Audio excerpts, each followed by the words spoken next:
Biglang payagan ng Sandigan Bayan na umaten si Senator Jinggoy. Biglang magpakita si Senator Yun na nga Ronald De La Yun na nga Rosa. po, Senate President Gatchaliano, what if bigla magpakita si Senator Bato de la Rosa gaya nung before na ginawa niya na bigla siyang sumulpot, 'di ba, sa plenary session? Yung mga ganyan ay titignan na lang natin kung mangyayari yun o hindi. No? Mahirap naman magkomento kung wala pang, hindi natin alam kung mangyayari yun o hindi. Hindi ko rin alam Wala pala akong sounds. Magiging action ni Senator Jinggoy Estrada.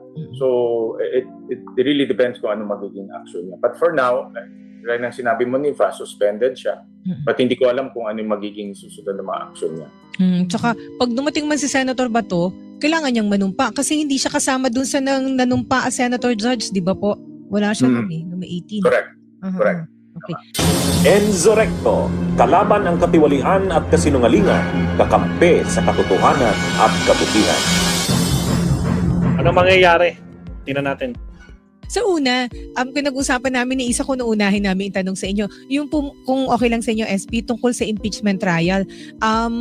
Kumusta po ang preparasyon at sigurado na huba yung pag-uumpisa sa July 6? Sigurado na on July 6. Aminado naman kami na talagang very tight ang schedule. Pero pipilitin natin na matapos lahat ng mga preliminaries. Tomorrow mag-i-issue na nung pre-trial order. In fact, binabasa ko lang kanina yung pre-trial order. At nakasaad dito lahat ng pinag-usapan during the pre-trial conference. Bibigyan ng 3 araw yung 2 panig para magbigay ng kanilang komento. And then after that ay maghahanda na para sa impeachment this coming July 6. Magkakaroon din kami ng mga security dry runs, physical setup. By Tuesday may physical setup na sa Senado at para makita na kung ano pa yung mga pagkukulang in the next few days. Opo. Pero kayo po, SP Gatchalian, kayo po, ano po yung inyong ginagawang paghahanda? Kasi may posibilidad pa rin naman na kayo yung presiding officer, di ba, sa Correct. Senate impeachment trial. Ako personally, maraming paghahanda ang ginagawa natin dahil yung physical aspect ng impeachment proceedings, importante rin. No? Seguridad, yung mobility sa loob ng ating opisina. Alam naman natin, Senado ay napakaliit na opisina, kaya kung magdadagsa ang tao, kailangan maayos yung flow, no, ng mga taong pumapasok. Ako rin ay pinaghahandaan ko rin yung kaso itself, no? 4 na articles at pinag-aaralan natin yung mga isinumite ng prosecution pagdating sa mga ebidensya na inunang nilang banggitin sa kanilang articles of impeachment. At of course, pinag-aaralan din natin yung procedures. Ilan araw ko na pinapanood rin yung Corona trial noong 2012, no? Dahil marami kang makikitang mga takbo kung paano ang takbo ng impeachment. So marami tayong paghahandang ginagawa, pero malaking paghahanda rin ay yung impeachment team, no? Si Clerk of Court na si Attorney Ray Bantog at yung kanyang team. Doon talaga yung bulto ng paghahandang ginagawa. Opo. Kasi mic mo, partner. So ang inyo pong paghahanda, SPI, bilang kayo po ang magiging presiding officer? Tama, kasama yun sa aking paghahanda. Kasi po, of course, lumutang na yung suggestions na sana daw lawyer, hindi po tinatawaran, of course, ang inyong kakayanan. SP Gatchalian yan, pero merong lumutang na possible na itutulak kung sakasakali ay abogado, lumutang yung pangalan ni Senator Chis Escudero. So sir, ngayon wala pong pag-uusap. Maaari po ba namin tanungin, meron ho bang pag-uusap, kasi kaysa ako magbigay ng sentence na meron ho bang pag-uusap para sa pagpili ng ibang Senate President o nakapako na po kayo po ang magiging presiding officer, ng impeachment court? Well, Ninfa, nakasaad sa ating saligang batas na pagdating ng Pangulo, ang Chief Justice ang tatayong presiding officer. Pero pagdating sa ibang posisyon, walang sinasaad ang ating saligang batas. At in fact, gusto nga ng mga framers gumawa ng ating saligang batas na mas simple at mas naintindihan ng tao ang impeachment proceedings. Kasama na rin yung mga kaakibat na batas nito. Dahil largely ito ay isang political exercise dahil yung ating linilitis ay isang politician. Yeah. At yung mga hukom ay mga senador na hindi naman lahat ay may legal background, galing sa iba't ibang background. Pero lahat ay capable at lahat ay may experience. So, itong proceedings na gagawin natin sa impeachment ay largely political exercise na mayroon ring mga legal processes. So, having said that, nakasaad sa rules natin na ang Senate President ang dapat yung presiding officer. So yun ang aming direksyon sa ngayon. Opo, pero kung kayo po ang tatanungin, SP Gatchalian, sa mga oras na ito, kayo ba'y handang-handang kumasa sakaling kayo na talaga yung presiding officer? Handa na tayo at patuloy pa tayong naghahanda. Katulad ng sinabi ko, marami tayong mga kinukonsultang mga legal experts, kinukonsulta rin natin yung mga dating may experience na sa impeachment proceedings. At of course, malaking bagay dito yung sarili kong experience pagdating sa pagpapatakbo ng mga hearings at iba pang mga processes. No? So, malaking bagay rin yung experience. At of course, kinukonsulta rin natin yung ating mga kasamahan pagdating dito sa proseso. Saka may lumabas pala na reports sa SP Gatchalian na itong impeachment trial may posibilidad na tumagal ng 6 to 7 months. Ganong yun nga. katagal. Ano po yung Matagal. tansya ninyo, SP? Kasi ito po banggitin ko na SP, dudugtong ko kay Isa. Kasi dun sa pre-trial conference, tama ho ba, ang sabi ng prosecution, kailangan nila ng 60 days para sa presentation Yes. nila. Ibig sabihin, ebidensya nila, ang mga testigo. And then, yung defense ay 30 days, Around 30. 32 days. So, 92 days yun. 3 times a week lang yung hearing. Correct. So, ano po ang tansya, SP, sa itatagal nitong impeachment trial? Actually, sa tansya namin, mga 7 to 8 months ang impeachment trial. No? So, kung mag-uumpisa tayo ng July, baka next February na tayo matatapos. Kaya pinag-aaralan din namin kung paano mapabilis no, yung impeachment trial dahil hindi lang naman impeachment ang ginagawa ng Senado, meron pa tayong mga panukalang batas na pag-uusapan. Isang mabigat na aktibidad na padating this coming August ay yung budget. Yes. Alam natin, ang budget napakabigat na aktibidad yan. So talagang pinag-aaralan pa namin at of course kukonsultahin natin ng prosecution and defense kung paano pa mapaiksi yung proseso at kung meron pang mga let's say mga testigo na pwedeng gawin sa isang araw o paiksigan na lang yung bilang ng testigo, hingi kami ng konsultasyon sa pagitan ng prosecution at ng defense. Pero kayo po, ano po yung... Pagdating lang sa ebidensya, Yes. yung tinitignan ko nga, 10,000 pieces of evidence ang minarkahan. No? So, imagine mo kung ipipresent yung 10,000 yun, katakot-takot na yun. No? So, talagang pagdating ng pagbukas ng trial ay hingi tayo ng konsultasyon sa defense at sa prosecution kung paano mapabilis yung proseso. Opo, pero kayo po, ano po yung nakikita niyong way para po mapabilis? Kasi initially po, di ba, tama po ba, Senate President, ang magiging impeachment at trial ay Monday to Wednesday. Tapos yung Correct. Thursday and Friday, pahinga yan or kung meron mang iba pang mga processes na gagawin. Tama po ba?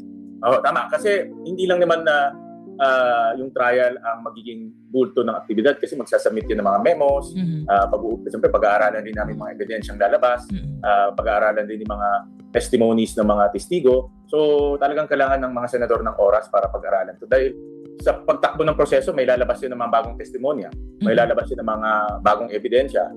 So ito lahat dapat pag-aralan mabuti para pagdating ng panahon na gagawa ng desisyon, kabisado ng ating mga senador yung mga detalye. And then po, SP, meron na ho bang pag-uusap ngayon kung paano boboto ang mga senador with Senator Jinggoy Estrada, nakakulong po at suspended nga ngayon, sir, di ba? Serving na po, Pinapatupad na. sinaserve na yung 90 days na suspension ng Sandigan Bayan. And then si Senator Ronald De La Rosa ay hindi po nakikita. Kaya meron na pong debate na yung 2/3 kukunin sa kung ilang senador yung makakadalo sa sesyon. Napag-usapan na ho ba ito, sir, kung ano magiging basis? Walang ganun na pag-uusap ngayon at hindi ko rin alam kung yan pa ay ilalabas ng prosecution. So wala naman sa amin, wala naman ganun na pag-uusap.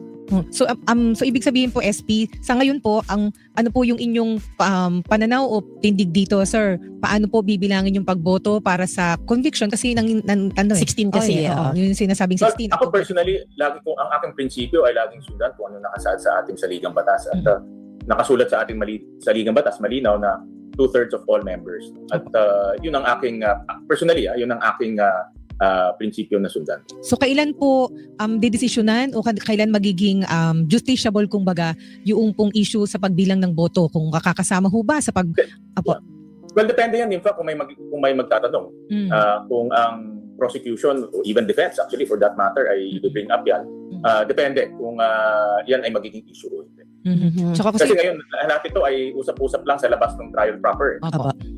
Pero hindi naman siya formally na naging issue or formally na gagawing issue. No? So hindi pa natin masasabi kung ano yung sino magbubukas yan at sino ang magtatanong ng ganyan. So ibig sabihin ay idaos muna natin yung paglilitis. Ang gawin niyang topic pagkapos na yung trial kasi baka mamaya biglang payagan ng Sandigan Bayan na umaten si Senator Jinggoy, biglang magpakita si Senator Yun na nga Ronald De La Yun na nga Rosa. po, Senate President Gatchaliano. What if bigla magpakita si Senator Bato de la Rosa gaya nung before na ginawa niya na bigla siyang sumulpot, 'di ba, sa plenary session? Yun lang. Biglang sumulpot para bumoto, no? Tulad ng ginawa sa pag-vote para maging Senate President si Cayetano. Yung mga ganyan ay titignan na lang natin kung mangyayari yun o hindi. No? Mahirap naman magkomento kung wala pang hindi natin alam kung mangyayari yun o hindi. Hindi ko rin alam kung ano ang magiging action ni Senator Jinggoy Estrada. So it really depends kung ano magiging action niya. But for now, gaya ng sinabi mo ni Fa, suspended siya. But hindi ko alam kung ano yung magiging susunod na mga action niya. Tsaka pag dumating man si Senator Bato, kailangan niyang manumpa kasi hindi siya kasama dun sa nanumpa Senator Judge, di ba po? Wala siya nun noong 18. Correct. Correct. Okay. And then sir, security measures. Naka-heightened security po kasi hindi ho ba ang Senado kaya yung gate hindi pwedeng pumasok yung mga yung ibang mga sasakyan, yung mga dating mga TNVS na nakakapasok ngayon hindi, yung pong parking area para sa Sobrang mga higpit senador na. sarado din. So yung daanan ng mga ordinaryong mga empleyado ng lahat doon din bumababa ang mga senador. Hanggang kailan po ito? Magpapatuloy po ba ito at paano po sa impeachment trial kung kailan marami pong tao ang ine-expect na dadating, sir? Ngayon pa every end of the week, humingi ako ng briefing sa ating Sergeant at Arms. Siya naman ay nakikipag-ugnayan sa PNP, NICA, saka sa NBI at humingi rin siya ng intelligence report. So mamaya actually magkakaroon kami ng isang briefing kung ano yung magiging security setup this coming week. So every week natin pinag-uusapan yan. At nagpapasalamat nga ako sa ating mga national agencies kasi nagbibigay rin sila ng mga intelligence information. So lahat ito ay pinag-aaralan mabuti para ano yung magiging security setup natin this week. Opo, SP na-settle na ba yung sa usapin po ng may Security banta, threat? security threat sa Senado? I mean, tapos na rin po ba yung investigation? Natukoy na kung saan galing itong sinasabing banta? Kaya humingi kami ng coordination sa AFP at sa PNP. In fact, nabanggit ko ito in one of our interviews na personally pumunta ako, Senator Lacson at si Senator Soto para makipag-coordinate sa kanila. So hindi ko lang mabanggit yung detalye, but ang payo lang naman nila ay at that time, ipagpatuloy yung ating heightened security protocols at patuloy rin mag-coordinate sa mga intelligence intelligence agencies. So yun naman ang ginagawa natin. So ito talagang tuloy-tuloy yung coordination. So hindi naman namin pinababayaan yung kung ano man. Kasi ang ayaw natin malampasan tayo eh. Ayaw rin natin na Malusutan. may intelligence na hindi natin alam eh. So tuloy-tuloy yung aming coordination sa kanila. Halos every other day nagko-coordinate tayo sa kanila. Bunyog, halikan na kasama ka. Right, salamat Senator Win Gatchalian. Nako po. What if dumalaw si Bato, no? Biglang dumating si Bato. Panibagong sacrifice na naman yun. Dati nag-sacrifice si Bato para maging Senate President. Pero pag nag-vote na sila, iko-convict ba o hindi, biglang nagparamdam si Bato. Ano kayang gagawin dito, no? Ng Senado? Nako, lalong pagtatawanan. Hindi sisipot si Batong dapa. Kapag yan pumunta, wala nang kawala. Eksakto. Hindi na to palulusutin, no? Sigurado yan. May nakita kong topic dito na nag-pop out si Attorney Rene Bueno bago tayo pumunta sa second to the last topic. Pakinggan mo na. Actually, si Attorney Claire sana. Kaso, i-call muna natin.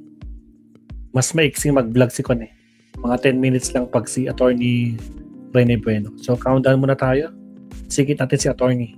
Here we go.